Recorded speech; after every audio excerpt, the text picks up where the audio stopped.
was there Sunday.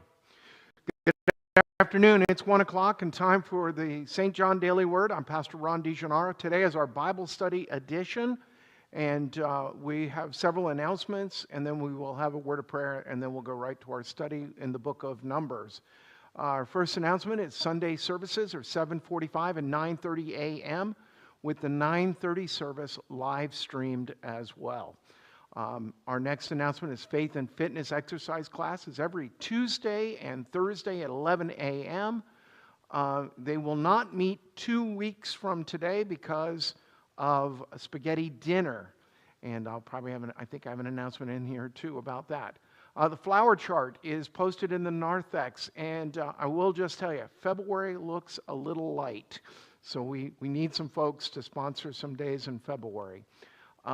St. John will not be using the number tithing envelopes. We're just using the generic general offering ones.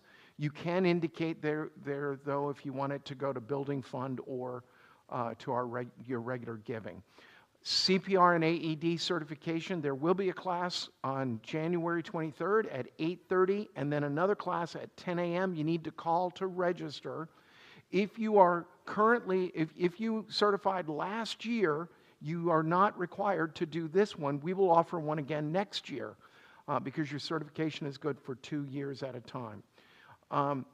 St. John 101 is supposed to meet this afternoon, but we hadn't had anybody register as yet, as of yesterday morning. And I haven't really talked with my secretary today to find out where we've been running. And she's been working on giving reports to mail out to people. I have stayed out of her way. Smart move, that's right. That's right. Well, Mom didn't have any dumb children, but there is my brother. So, we'll talk about that some other time.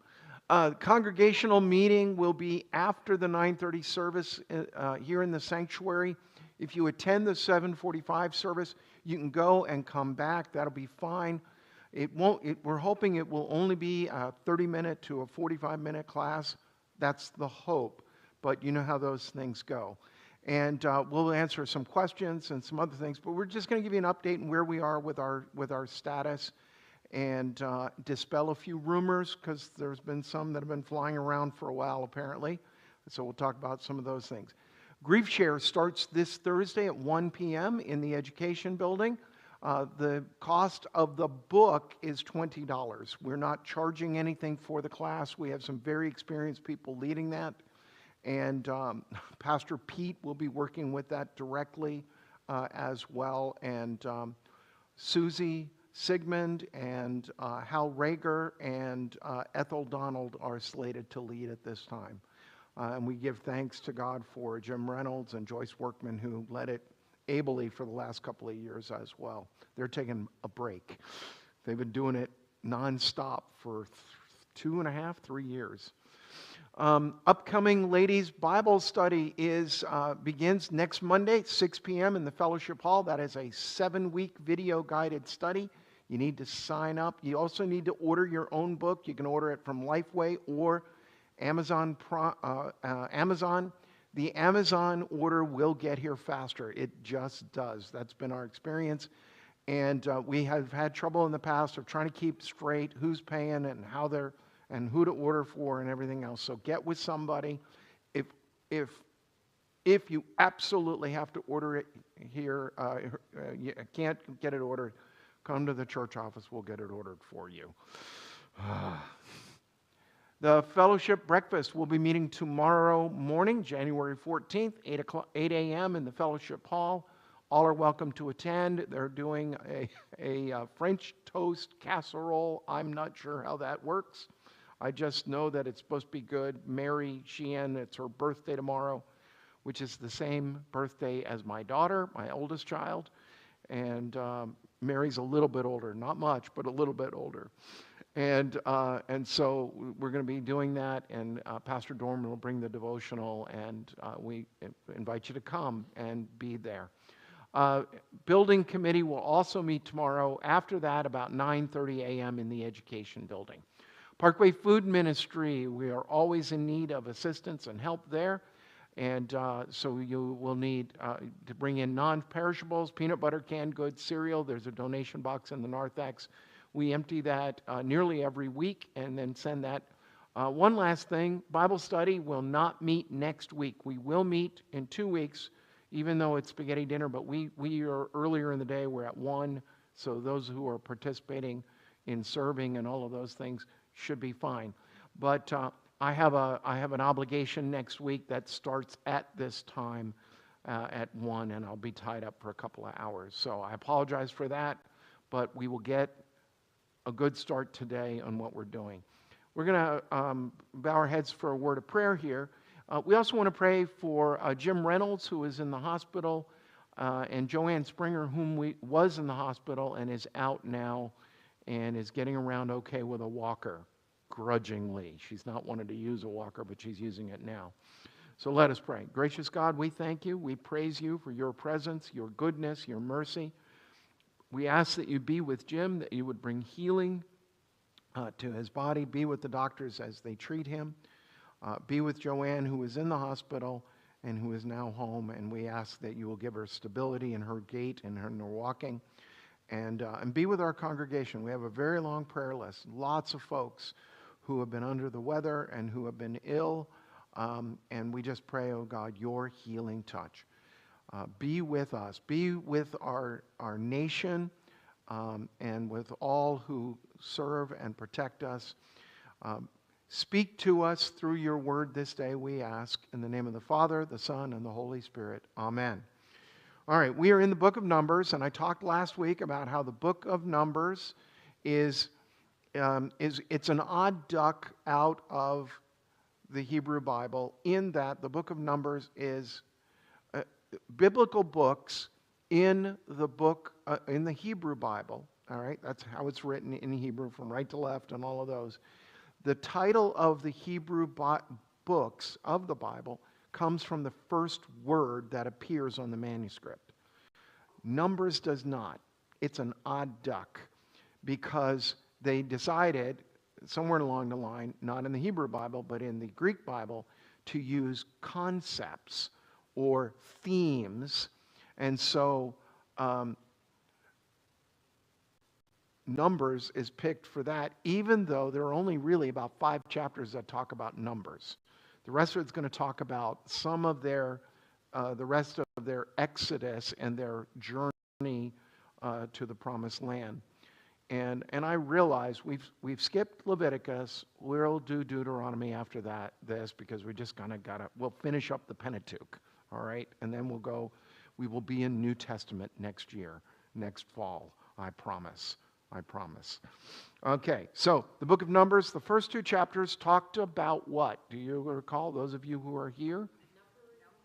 The numbering of men from the age of 20 and up, and they will do military service, those. And I initially said it's not really for that. It is, and they surround the camp, and that's where they have to camp. They will camp segregated by tribe, even though technically anybody who is of Israel is related. At the least, you're a cousin, because you have common ancestry of Jacob, whose name was changed to Israel, and Isaac and Abraham. And then so you have the 12 sons of Jacob, who they're the 12 tribes. Now, but you notice something, and we talked about it even last week. You have Manasseh and Ephraim, who are not children of Jacob. They are grandchildren. They're Joseph's sons. And so there's no tribe of Joseph. And you wind up with 13 tribes, because Manasseh and Ephraim will take the place of Joseph, and they will be the 12 tribes who will live in the land in 12 different distinct areas. But the tribe of Levi, will be sprinkled all through the nation of Israel, because they are going to be the priests. They're going to be the servants of the tabernacle initially, and then they will be the servants at the temple when the temple is built around 1000 AD, which is a few hundred years from here. Okay? So, we went through chapter 1 and 2. We got all the numbers. We got, and just these men from the age of 20 to on up. Does anyone recall how many the men were? Right, a little over 600,000 men. She had it exact. And so it's over 600,000 men, and it does not include the Levite men. So now you understand why most biblical scholars, if they're taking these accounts as literally have happened, and there are some scholars who don't want to give credence, they think the numbers are inflated and, blah, blah, blah, blah, blah, and all of that kind of stuff. So it doesn't account any man under the age of 20. Who doesn't account? Women. And all the children. Which is odd that they considered 20 the cutoff and not 18 or 13, which is when generally they would be considered a man. The thing is, it also helps to explain why and I mentioned this last week, when David goes and then winds up ultimately fighting Goliath, he's not supposed to be there. He is butting in, and his brothers really don't like that because, well, he did it all the time. Well, and at that point, he'd already been anointed. But even in the story of David, when David is anointed, Samuel looks at all of David's brothers first. And David's out tending sheep in the field.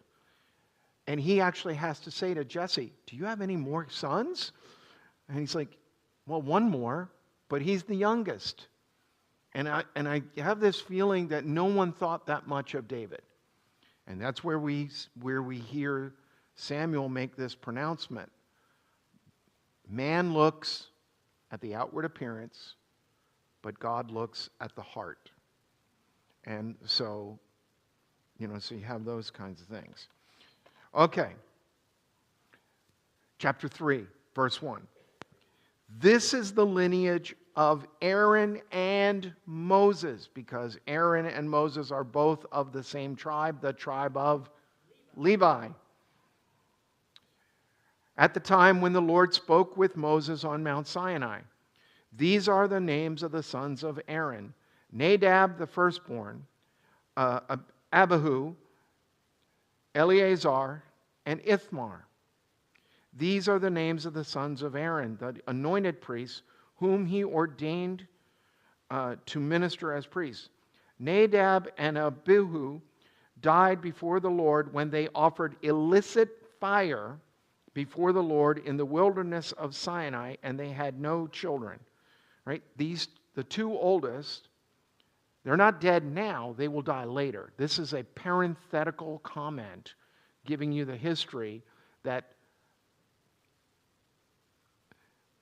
Aaron's two eldest sons, even though they are raised to be priests, will mess up. It's one of my favorite series. I may have to redo it and dust it off and bring it back out. I preached a series several years ago, first year I was here. I did an Old Testament session of it, and I did a New Testament session. And the sermon series was entitled People Like Us, because there are biblical figures who are just like us. What do we know about Abraham? Great person of faith, right? Right? We have people who are great people of faith, but he had a problem with telling the truth. He lied. Not once, but twice. Who's Sarah to you? Oh, that's my sister. Because she was so beautiful that he was afraid that they would kill him and take her to be their wives. He doesn't just do it once, he does it twice. All right? What's Moses' problem? He's got a couple. I have a stutter. That's right. I can't talk. And, but it's not even that. It's ultimately when he gives his 5 reasons, the last reason is, well, couldn't you just send somebody else? I'd really rather someone else do it. Now, that's a problem we often have in the church. I get people all the time, hey, pastor, you know what we need to do? What is that? Well, we need to do this, this, this, and this. I went, great. Are you willing to lead it? No. Somebody's got to do that. Do you expect me to do that? Well, you are the pastor. We pay you to do those things. I said, not all of those things. That kind of stuff. So you have that, but you also have his anger, because he's going to strike the rock in disobedience. David, problem with lust and adultery. So you have that. And murder. Eli, who has 2 sons who die on the same day as he because they're dishonest. And he raises somebody else's child better than he raises his own. That's somebody else's, Samuel, but not his own sons. And Aaron, you can have Aaron here. He raised his sons, but they still burned strange fire. And Aaron's going to backbite a few places too. He's going to cause problems. And for you ladies, there's Miriam, this great woman of faith who hid her brother, who helps Pharaoh's daughter to take him in, and then also to have his own mother breastfeed him so that he will grow, and all of those kinds of things. Yeah, she gets mad at Moses because he takes for himself another wife. And there does seem to be, we think, because the word that is used is she is from North Africa and possibly is not of the same skin tone. And Miriam is struck with leprosy, which, by the way, most forms of leprosy, what it does to your skin is it makes it whiter in some cases. And she's put outside the camp, repents, comes back in, and treats his wife a lot better after that. Yes. All right, so all of these kinds of things. So Nadab and Abihu died before the Lord when they offered illicit fire before the Lord in the wilderness of Sinai, and they had no children. Eleazar and Ithamar served as priests in the lifetime of their father Aaron because they had the example of their 2 older brothers and they towed the line. All right? So, verse 5. Then the Lord spoke to Moses, saying, bring the tribe of Levi near and set them before Aaron the priest so that they may assist him. They shall perform duties for him and for the whole congregation in front of the tent of meeting, doing service at the tabernacle. This is delegation. Delegating authority, training them up, helping them to know what they're supposed to do. Aaron here gets to be the player coach. Do what I do. That's how he's teaching them. Do what I do and stick close to me until you learn how to do it, and then you do it. That's what he's communicating to them. It's a good way to teach people how to do things.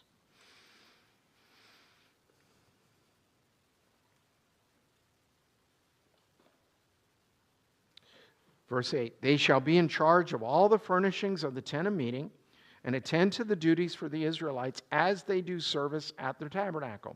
You shall give the Levites to Aaron and his descendants. They are unreservedly given to him from among the Israelites, meaning they are taken out. They are now exempt from all the other duties and responsibilities other than, that the other citizens of Israel have to perform. That was a question I had last week too. After was, would they be exempt from taxes? The only tax that will be set up at this point for them, the only one, is a temple tax or a tabernacle tax. Yes, they would, because they'd be giving and then getting, because it's going for their upkeep.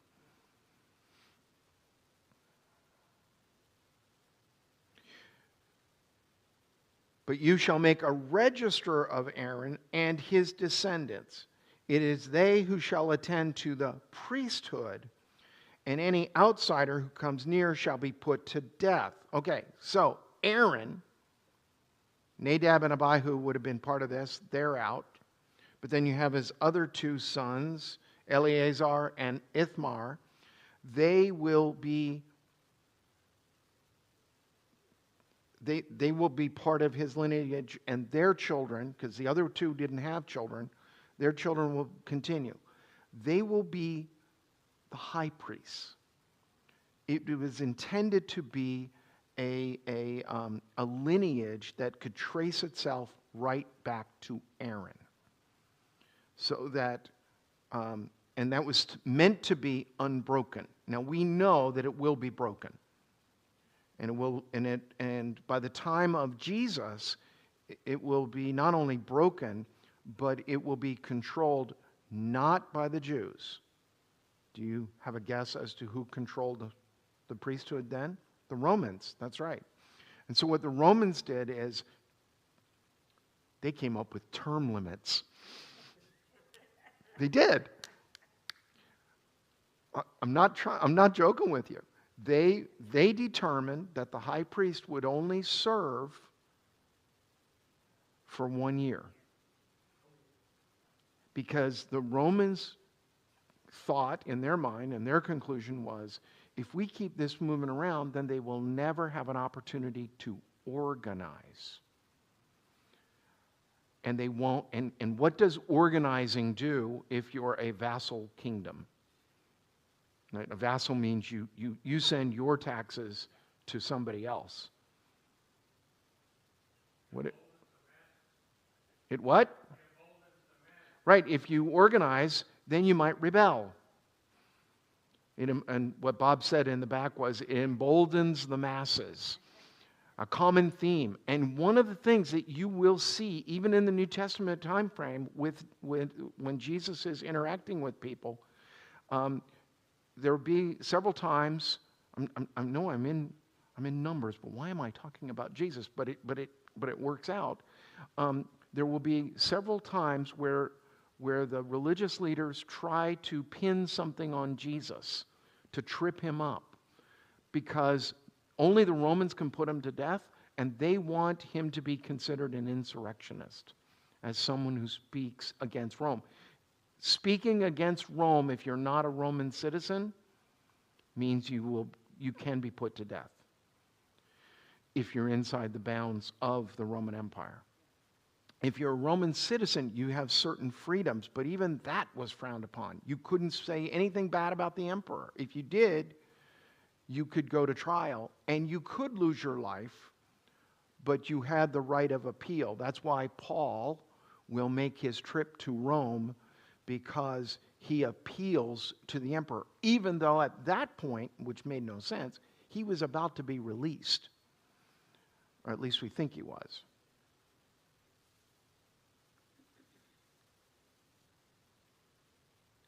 So, and they're going to be in a neutral zone. Let's put it that way. Let's call it that, a neutral zone, where you can't, if you cross that line, you'll be put to death. Because the Levites, they have a duty. What is their duty? They are to tend to the tabernacle, later the temple. At this point, it's the tabernacle. And there will be a specific section of them, the Kohathites, I think it's going to wind up being. We'll get to them, Kohath.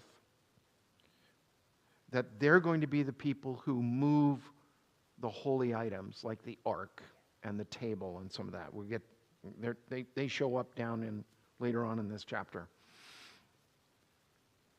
Then the Lord spoke to Moses, saying, I hereby accept the Levites from among the Israelites as substitutes for all the firstborn that open the womb among the Israelites.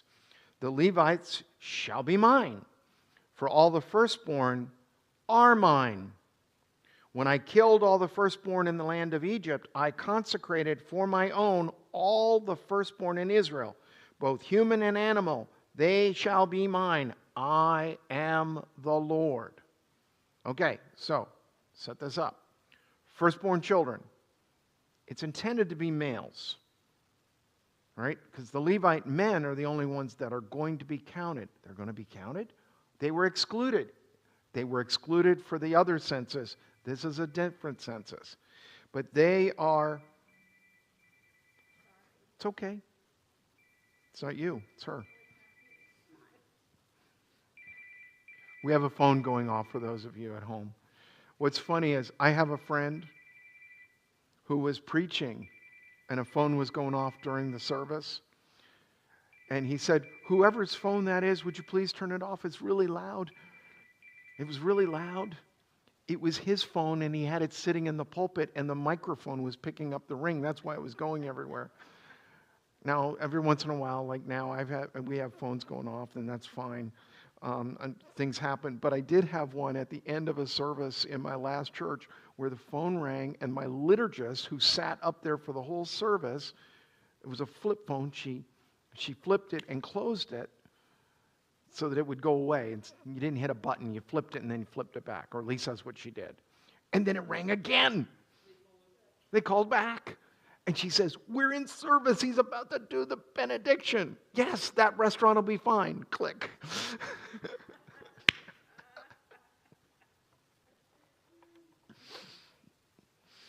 So, all the firstborn males belong to the Lord. The Levites are going to replace the firstborn. We have something in theology that many of us hold to as an atonement theory. It's called the substitutionary atonement.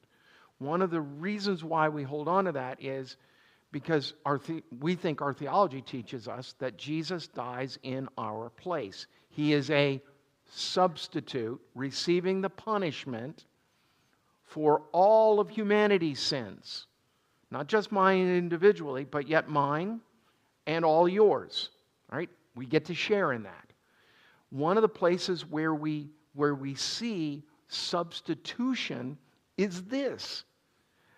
The firstborn belong to the Lord, but the Levites are an acceptable substitute for them. Because by rights, the firstborn should have been the ones to serve God, because they were redeemed by God, and that's the word that is used. They are redeemed when the angel of death goes over the land. What happens in the 10th plague in the book of Exodus? If the lamb was slaughtered and eaten, and the blood was put on the lintel and the doorpost, then the angel passed over. That's why they have Passover, to remember that. In a sense, there's another place, the lamb is a substitute for the firstborn. So you see substitution.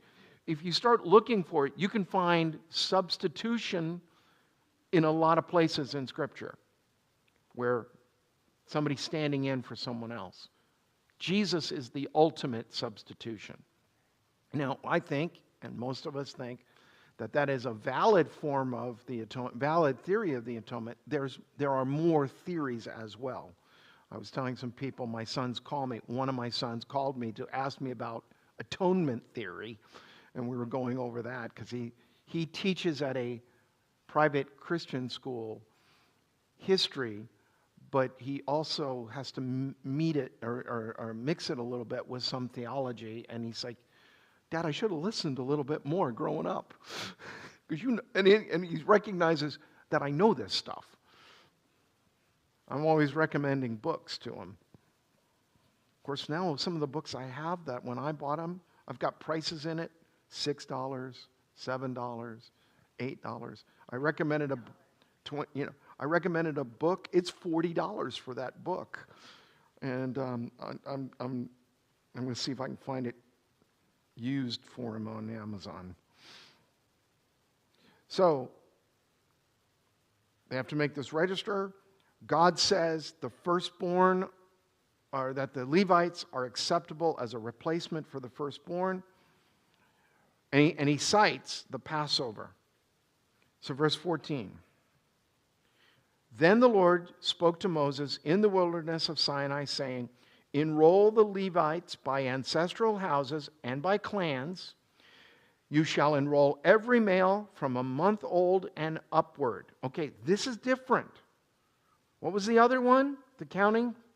20 and up. This is a month older. A month and up. So every Levite is going to be counted. Every male. So Moses enrolled them according to the word of the Lord as he was commanded. The following were the sons of Levi by their names: Gershon, Kohath, Merari.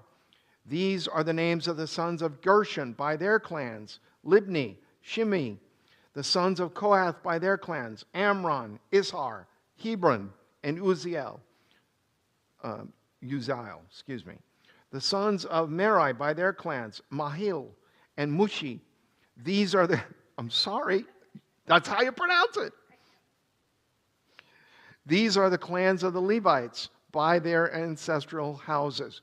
Barbara, I just got to tell you something. When I was in Israel, the last time I was there, the guide who was an Israeli and the driver was an Arab, and they asked me if I would read out loud for them some Hebrew. And I went, okay. And so I read it, and they both started laughing. And I was like, what did I do wrong? And they said, it's your accent.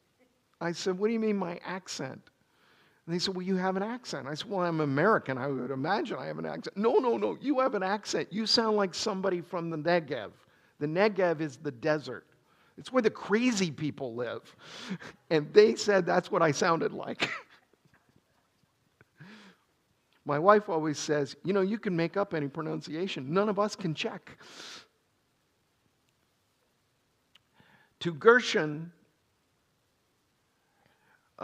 belonged the clan of the Libnites and the clan of Shimeites. These are the clans of the Gershonites. Their enrollment, counting all the males from a month old and upward, was 7,500.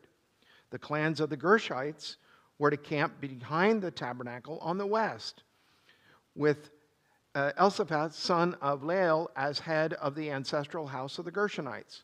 The responsibility of the sons of Gershon in the tent of meeting was to be the tabernacle, the tent with its covering, the screen for the entrance of the tent of meeting, the hangings of the court, the screen for the entrance of the court that is around the tabernacle, and the altar and its cords, all the service pertaining to these. To Kohath belonged the clan of the Amorites, the clan of the Izharites, and the clan of Hebronites, and the clan of the Uzzielites. These are the clans of the Kohathites.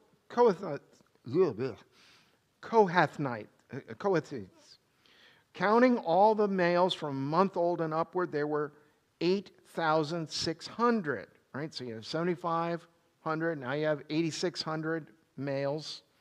Who's not counted? Girls, women. Well, yeah, month old, these are children being counted of males, but they're all males. And they're all up till the age of 20. No. This is everyone. They start at a month. I know it, but this is just the Levites. The Levites. The Levites don't get counted in the other count. That's right. Okay. Yeah. So these are all the Levite males from 1 month old on up until, Moses, who's 80-something at this point. He doesn't know he's going to be going for another 39 years, 38 and a half, because this is a year and a half after they've left Egypt.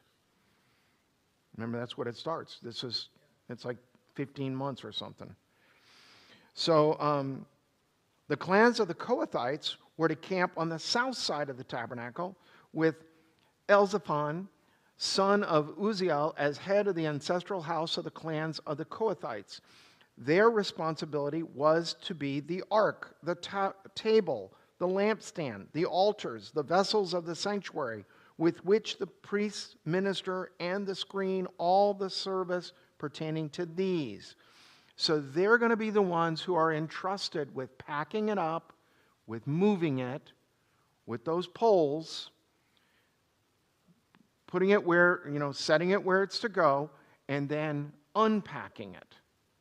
That's their responsibilities. And even the Ark of the Covenant, when it travels, it's covered with skins, seal skins and things like that, so you don't see it. So no one coming on them would see the gold and the glimmer and all of those kinds of things. In modern day, where the temple stood, the Temple Mount area is no longer controlled by Jews. They have access to it, but it is not controlled by them. Muslims control it. How many mosques are on the Table Mount, or the Temple Mount? Do you know? Nope. 3. That's how large the Table Mount, or the Temple Mount is. The one that's most familiar to us is called the Dome of the Rock. That's the one that sits in the middle. That sits on what was, we think, the Holy of Holies in the temple. There are 2 other ones, when you're looking at it on the west. I was on the west side looking at it. They're on the north side. 2 others. One of them is famous because in the 1940s, 1950s, a leader was assassinated in the temple, or in the mosque. One of the Arab leaders, somebody stabbed him. They had a knife and killed him. But they are lesser mosques. The Dome of the Rock is considered a greater mosque. One of the reasons why Islam celebrates Jerusalem is because it is one of the 5 cities that allegedly, supposedly, and in the mythology of Islam, and I'm not trying to be pejorative of that, but there's a story that the 5 cities that every good Muslim is supposed to make a pilgrimage to, and then you have a special status, that Muhammad went to all 5 on the same night on a flying carpet. That's why I said the mythology of it. And then he set foot in all of those cities, Mecca, Medina, Jerusalem, and I never can remember the other 2 cities. So supposedly, where the mosque sits, there is a rock under it. You see the rock. And in the rock, there are tool marks where it is squared. And the theory is that that's where the Ark of the Covenant fit on the rock, so that it was level. And then they had the Holy of Holies around it, and then the courtyards radiated out from that in the temple, similar to the tabernacle. But it's David who designs the temple, but he can't build it. He's allowed to contribute money to it, and he plans it, but it is Solomon who builds it. But David gets to see it, and then he dies, or at least sees the construction. There's a lesson there for us too. To Merari belonged the clan of the Mahalites and the clan of the Mushites. These are the clans of Merari. Their enrollment, counting all the males from a month old and upward, was 6,200. The head of the ancestral house of the clans of Merari was Zeruiah, son of Abihail. They were to camp on the north side of the tabernacle. The responsibility assigned to the sons of Merari was to be the frames of the tabernacle, the bars, the pillars, the bases, and all their accessories, all the service pertaining to these, also the pillars of the court all around, with their bases and pegs and cords. Those who were to camp in front of the temple on the east, those who were to camp in front of the temple on the east, in front of the tent of meeting toward the east, were Moses and Aaron's sons. The entrance is on the east. They stood in front of it. They are, we think Kohathites, I think. I think they're Kohathites too, Moses and Aaron. The total, I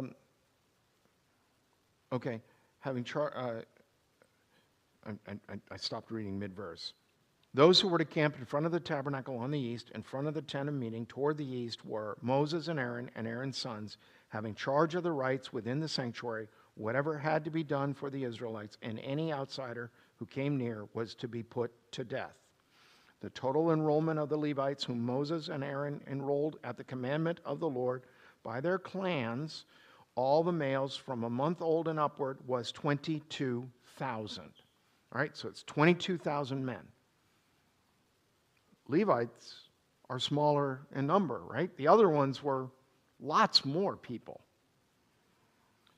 Then the Lord said to Moses, enroll all the firstborn males of the Israelites from a month old and upward and count their names. So now you got to count all these people again. But it's all of the firstborn males.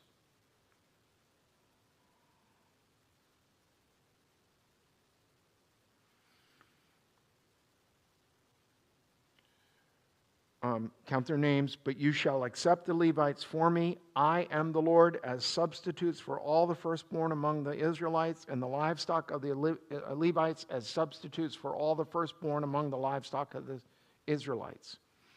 So Moses enrolled all the firstborn among the Israelites as the Lord commanded him. The total enrollment of all the firstborn males from a month old and upward, counting the number of names, was 22,273. Those numbers do not match. They're off how many? 273. There are 273 more firstborn. What are we going to do? Because the Levites are to take the place substituting for all the firstborn. There are 273. Are they going to be excluded? No.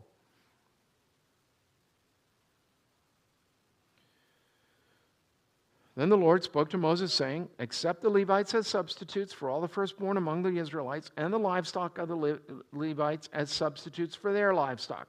And the Levites shall be mine. I am the Lord. As the price of redemption of the 273 of the firstborn of the Israelites, over and above the number of the Levites, you shall accept 5 shekels apiece, reckoning by the shekel of the sanctuary, a shekel of 20 gerahs. So it's money. Give to Aaron and his sons the money by which the excess number of them is redeemed. Right? So these monies will be pulled out or paid in by the 273. So Moses took the redemption money. Notice how it's called redemption money. Right? Redemption's a big thing. Most people don't understand what redeeming anything is anymore. Right? I grew up in the era of trading stamps. Redeeming. And we would get the stamps, and my mom, bless her heart, you know that's not a kind thing to say in the South. My mother had 3 children. She had 3 children with 3 tongues. And we had to lick those stamps. The thought never occurred to her to have a bowl or a sponge with water. You lick those things for a while and you slap them in the book. I noticed my mom never did it, but my brother, my sister, and I. And I never ate paste as a kid. My brother and sister, I cannot give testimony on that. Ooh. But it was always, we'd fill those books. She'd hold those books. She'd save some more. And then we would go to the Redemption Center with the books. I dreaded the trip to the Redemption Center because we lived in Rotunda, Englewood, down Placida, down near Boca Grande in that area, and we had to go all the way to Venice for the Redemption Center. So it was like an hour and a half to get there. only US 41. We didn't have I-75 when I was a kid. And so it was an hour and a half to get there. And my mom could take as long as 2 hours to figure out what she was going to get with the Redemption Center, from the Redemption Center. Usually it was some kitschy thing we didn't really need that it hung on the walls. When I watched, do you remember the movie Back to the Future? When they are, before the future is changed, the house is kind of and there's stuff on the walls. I started laughing and then turning red and ducking because we had some of the same pieces in our house that my mom thought was fine art, I guess. Oh. Huh? You lived through, we all lived through those days. All of us here and most of the folks watching with us. I look forward to going to the Redemption Center. You did too? That's my way of shopping. Yep. Oh yeah, well, it helped. Well, my mom liked going to Publix because they gave S&H green stamps out. And that they were closed on Sunday. She was okay with that.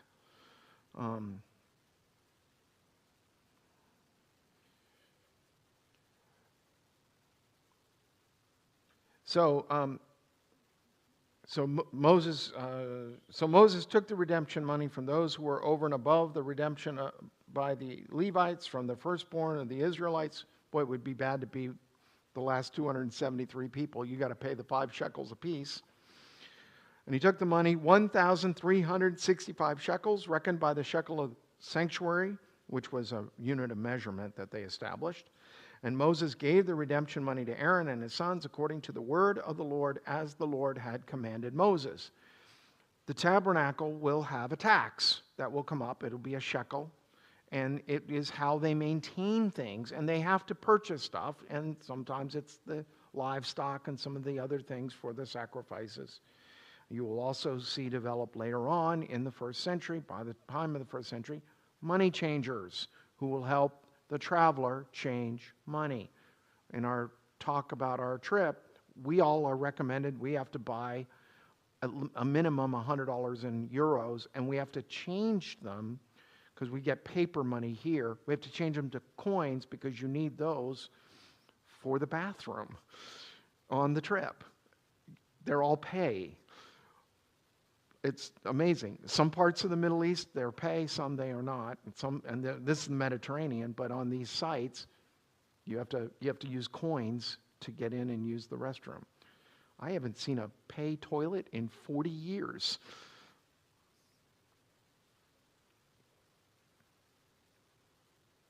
And some of the people were remarking they were going to buy extra.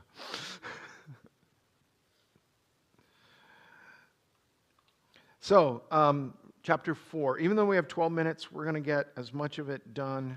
And I'm not trying to rush it, but the Lord spoke to Moses and Aaron, saying, take a census of the Kohathites, separate from the other Levites, by their clans and by their ancestral houses, from 30 years old up to 50 years old, so it's a 20-year window, all who qualify to do the work relating to the tent of meeting.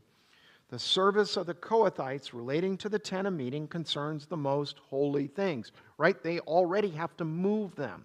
Now they're going to be the ones to stoke the fires, make sure that the oil is filled in the lamps. They're going to do all of those things. When the camp is to set out, Aaron and his son shall go in and take down the screening curtain and cover the ark of the covenant with it. Then they shall put on it a covering of fine leather, and spread over that a cloth olive blue, and shall put its poles in place. Over the table of the bread of the presence they shall prepare a blue cloth, and put on it the plates, the dishes for incense, the bowls, and the flagons for the drink offering. The regular bread shall also be on it. Then they shall spread over them a crimson cloth, and cover it with a covering of fine leather, and shall put its poles in place. They shall take a blue cloth and cover the lampstand for the light with its lamps, its snuffers, its trays, and all the vessels for oil with which it is supplied. And they shall put it with all of its utensils in a covering of fine leather, and put it on the carrying frame. I'm going to stop here. What you see here is you have blue, you have crimson, red, and then you have blue. Now the shape of the lampstand is going to tell you that it's not the ark. That's why you can have the same color. But it is, they're organizing. They're color-coded so that they know what is what. What do you suppose would be the most holy of the things? The ark. The ark. And then so you have the ark, you have the table, which is for the showbread and the drink and all of that stuff, and then you have the lampstands. And all of this has got, and all of it's special, but you notice who goes in first? Aaron and his sons. And they will cover the Ark of the Covenant enough so that they know that's what it is, but they won't see it. And they'll set the poles in it so that then the others will be able to come in and pick it up and move it. And that's their job.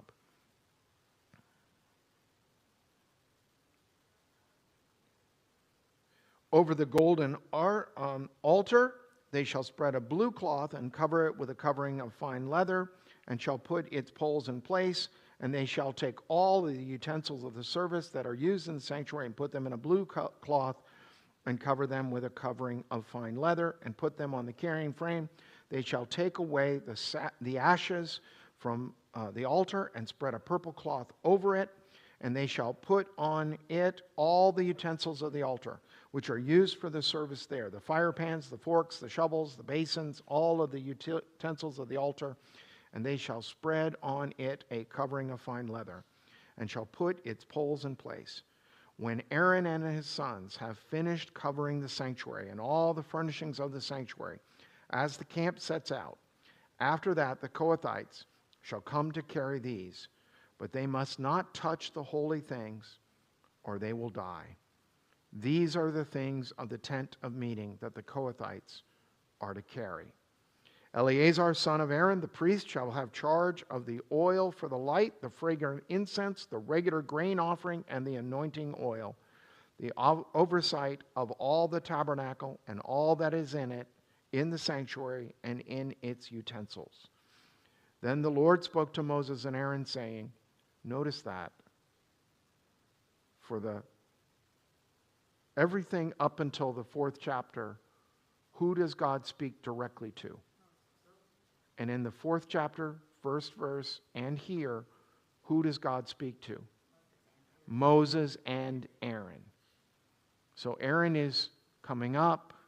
And Moses isn't going down, but Aaron is coming up because Moses speaks to God how? Face to face. Aaron, what we see now is Aaron as the high priest will be able to hear God sometimes when God speaks to him directly. It is always hoped that the priests, which is what I am, essentially, I'm a minister, but, in a sense, I fulfill a role as a priest, that I am listening to God and that I can hear God's voice. It doesn't make me more special than anybody. It just I have required duties and a required role that I'm supposed to play. All right, verse 17 again. Then the Lord spoke to Moses and Aaron, saying, you must not let the tribe of the clans of the Kohathites be destroyed from among the Levites.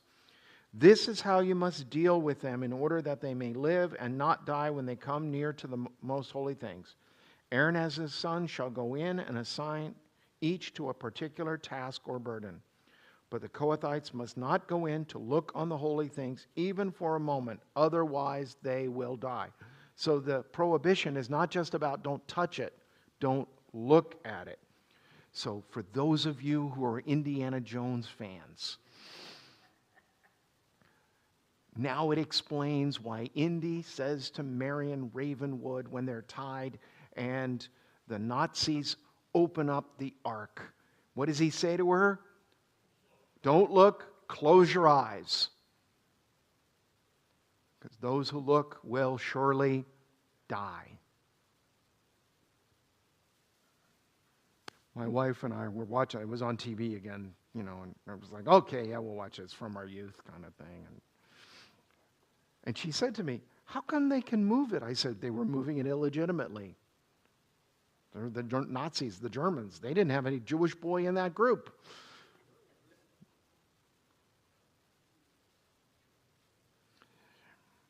Then the Lord spoke to Moses. Notice this.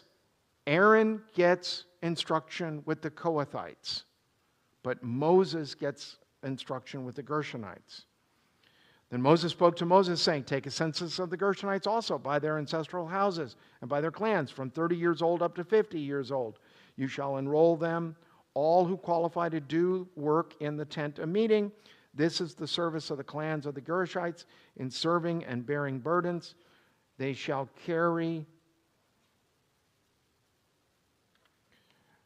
the curtains of the tabernacle and the tent of meeting with its covering, and the outer covering of fine leather that is on top of it, and the screen for the entrance of the tent of meeting, and the hangings of the court, and the screen for the entrance of the gate of the court that is around the tabernacle, and the altar, and their cords, and all the equipment for their service.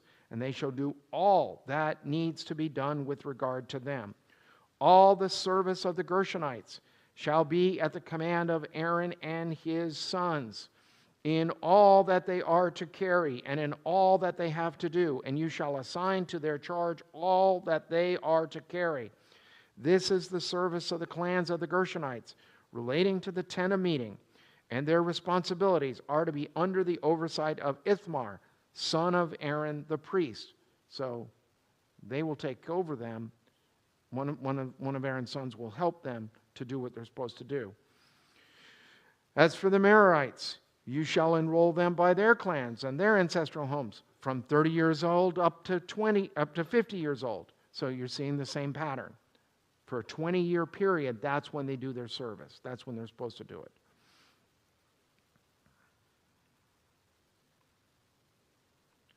And everyone who qualifies to do the work of the tent of meeting. This is the role that they are charged to carry as the whole of their service in the tent of meeting, the frames of the tabernacle with its bars, pillars, and bases, and the pillars of the court all around with their bases, pegs, and cords, with all their equipment and all their related service. And you shall assign by name the objects that they are required to carry. I love that. By name. You, Joe, you have these pegs. You have this stand, you have this base, so that everybody knows what they're supposed to move when they move. And they're probably all praying, I hope we don't move too often. You're going to see it. They're going to move from here. Not long after this, they're in Sinai. They're waiting to go into the promised land. And then they're going to have to, when we say they wander, it's that they're kept out. And they're probably setting in places for longer periods of time, that they're not trudging about each and every day. I don't know how long they set up. We have some indications of time in the telling of the story, but not a lot of time. And I'm not trying to dodge it. We just don't know. We have some stuff here. So Moses and Aaron and the leaders of the congregation enrolled the Kohathites by their clans and their ancestral homes, from 30 years old up to 50 years old, everyone who qualified for the work relating to the tent of meeting. And their enrollment by clans was 2,750. 2,000. I said 200,000. 2,750. This was the enrollment of the clans of the Kohathites, all who served at the tent of meeting, whom Moses and Aaron enrolled according to the commandment of the Lord by Moses. The enrollment of the Gershites by their clans and their ancestral houses, from 30 years old up to 50 years old, everyone who qualified for work relating to the tent of meeting, for their enrollment by their clans and by their ancestral houses, was 2,630. This was the enrollment of the clans of the Gershites and all who served at the tent of meeting, whom Moses and Aaron had enrolled according to the commandment of the Lord. The enrollment of the clans of the Merarites by their clans and their ancestral houses, from 30 years old up to 50 years old, everyone who qualified. It's the same repetitive thing here, but each one is being set. and their numbers are similar, not exactly the same. The Merarites wind up being 3,200 rather than the 2,500 and the 2,600. All those who were enrolled of the Levites, whom Moses and Aaron and the leaders of Israel enrolled by their clans and their ancestral houses, from 30 years old up to 50 years old. Everyone who qualified to do the work of service and the work of bearing burdens relating to the tent of meeting. Their enrollment was 8,580. According to the commandment of the Lord through Moses, they were appointed to their several tasks of serving or carrying. Thus they were enrolled by him as the Lord commanded Moses. Whew. Right at 2 o'clock, we just finished that list. But any questions? Okay, yes. When they're on the march, we learned last week that Reuben out first. Right. They're protecting. One of the tribes of Levi is in front of The tribe of Levi are in the middle. They're in the middle of the whole column. In the telling, what we have in chapter 1 and 2, we have the numbering of the people, everybody but Levi. And you have two things that are given. You are given their placement around the camp. You are also given that when they set out, Reuben's first. But when Reuben's first, and he's on the east, I believe. So what happens is, he goes, then, well, he and some other tribes are there, right? Right, they go first, then I think it's the north comes, then the Levites go, then the south comes, and then the west comes. So they kind of march like in a straight line, or is it? They're like ants in a straight line. Now you'll know that. Yeah, no, they go by tribe like that. And when we say by tribe, the women, the children, everybody's there, but the men are there to protect everybody. And so they go that way. So they are set out. So like I said, they're set out around the tabernacle. That's the center part of everything. It's the religious life. And their movement of it is the most holy and sacred thing that they're called to do. So they have to do those things. So literally, it is in the center of who they are supposed to be as people. That's why it's placed where it is. That's one of the reasons why they will wind up in Jerusalem, because when the land becomes theirs, there will be a phrase from Dan to Beersheba. Dan is in the north, Beersheba is in the south. Jerusalem is almost directly in the middle. And so you pick a central place to worship. Now Shiloh is more in the north. And that's where the tabernacle will be. But when David comes to the throne, he will centralize where worship is to take. And Jerusalem becomes the capital. It just does. Because it is in the center. And what do all humans and water follow? The path of least resistance. So, we do that. My golf ball does that too on a green. So does yours. So we follow those kinds of things. Water does. It seeks its own level. It goes whatever the easiest way it's going to go. And so what will happen is things will develop that way. That's how America develops. But, Europe developed the same way. Africa develops the same way. China develops the same, or Asia develops the same way. Where do cities start at? On water. Why? It is life-sustaining. That's one reason. The other thing is, fairly early on, they figured out if you could figure out the path of that water, you could do trade. If you grew certain things and other people grew other certain things, you could take it by water to get it there. And later on, what do we do with water? Even before we had electricity, we were harnessing its energy. A sawmill. Before you had electricity, you could saw lumber. All you had to do was make sure the water wheel turned, and it turned the saw, and you stayed clear of it. Grinding mills? Yeah, yes. Well, that will develop much later. In the ancient world, you did winnowing, right? You crushed it, then you winnowed it, and then you took two stones and you rubbed it together.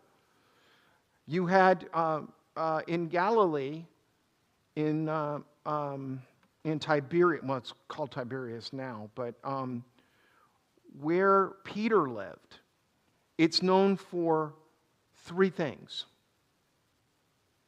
Fish, right? And they would fish because it's on the lake. And they would fish, and when we think of Peter and the fishermen, James and John, we think, oh yeah, it's kind of like just going out here on the lake and catching a few fish. No. They're commercial fishermen. They're catching all kinds of fish. They are salting the fish, storing the fish, pickling the fish. They are catching it, and the ancient phrase was, catch it on Monday, serve it on Sunday in Rome. Catch it in Galilee, serve it in... Now, that's an exaggeration, right? That's a Donald Trump way of doing things. Huh? Yes. And if you pickle something, you can keep it for a while. They figured out that stuff. But these guys were smart enough to know that, and think about this. There's Peter, his brother Andrew, James and John, and they work for their dad, right? Because they're the sons of thunder. And the father and Peter are partners. And subsequently, James and John. They're 4 fishermen. They have hired men, because they're mentioned in Scripture that the hired men took over the nets for them. They're not bumpkin fishermen. These guys, they spoke several languages. They were commercial fishermen. They were businessmen. The other things that they were known for is grinding stones and olive presses. And when you go there and you walk through, there are all these in Tiberias, in where Peter lived. There are these olive presses because they found them all. And when you find them, it's not because they were using them. They were making them there out of the stone and shipping them other places. So what they're finding are most likely a warehouse that they didn't send everything out. We're going on on our trip. You're going with me. Your Barbara's going too. We're going. And I can't remember what they found, but they found something in Ephesus that is of great historical importance. And they only released the discovery about 3 weeks ago. I saw it in the news, and it didn't compute what it was, but it was something pretty special. And the way that kind of works is, usually they found it probably 6 months to a year ago, and they've just released it. But where we're headed is an active archaeological site. I have been to active archaeological sites. In Israel, there's a town that Jesus may or may not have walked through it. We don't know. It's historically significant because it's where Saul was killed when he battled the Philistines, and they cut his head off and they put his body on the city walls. And because that's what they did to show that he was defeated. And it was when I was last there, which is I was there with Janine 30 years ago, and I was there 27 years ago with my mother-in-law. When I was there both times, they were still uncovering things. They're still working on the Dead Sea Scrolls in translation and fitting them all together. It's like puzzle pieces. And they've been working on that since 1949. Yeah. Yeah, I got to see the cave. I didn't go across. You see it from the valley. You can see the cave. And, and that find was an Arab boy was bored. And what do boys do? He was a shepherd. He threw a stone. He just plunked it in. He heard something break, and he went in and found probably one of the greatest archaeological finds of the 20th century. So, all right, we're going to finish today. I'm sorry we're 9 minutes over, but we will not meet next week, and I apologize for that. I try to make the meetings. I do take some summer off because we just need to recharge a little bit. We will get the book of Numbers done. I am hoping to get the book of Deuteronomy done as well before we take a break. And I'm going to have some other times where I have to miss on Tuesday, and I apologize for that. I don't have the other pastors lead this because I want to lead this, and I like leading this, and it keeps me sharp with this kind of stuff. And we teach differently. So we'll be at chapter 5 in 2 weeks. You may want to read ahead. We'll go a little faster because most of what we don't have these numbers. Even though it's got the name numbers, and in Latin it's arithmetic. Now it's going to slip in a narrative, and narrative will go faster. And you'll see some things. We'll have some disputes. We'll have, the best part is coming, the spies and the report and all of that kind of stuff. And there'll be some great theological significance. Again, thank you for Bob. He is our cameraman extraordinaire. We're going to hang a producer's tag on him too. You know, I'm the executive producer, but he's the producer. And, we're going to double your pay. Yeah, we're going to double your pay. Yeah, that's it. Huh? Oh, no, 0 times 2 is 0. I'm still betting there are kids who don't know that yet. We have such fun. Don't you have fun? You can tell when you're dealing with an older person in the grocery store or somebody who paid attention when you give them money and you give them change so that you get another bill or you get a larger coin. I just love when I hand it and they go, no, you gave me too much money. I said, punch it in. They punch it in and went, oh, I didn't know you could get that.